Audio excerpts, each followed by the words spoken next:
In this exercise, we will learn the sponge tool. Basically, the sponge tool is used to change the color saturation in the image. It will convert color into saturation. Okay, let's see how this tool will work. If we right-click on the dodge tool, we can see the sponge tool here, or we can press Shift and O to select this tool. Now we can see the mode option above, desaturate and saturate, and flow means how much effect there is.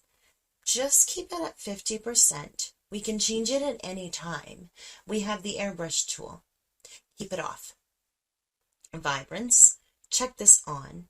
Vibrance is the way to keep the balance of saturation and desaturation.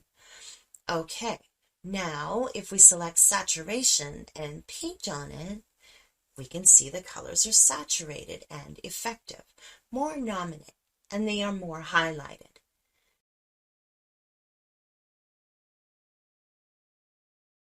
Okay, if I choose desaturated and then paint on it, something like that, we can see the color is becoming darker, something like that.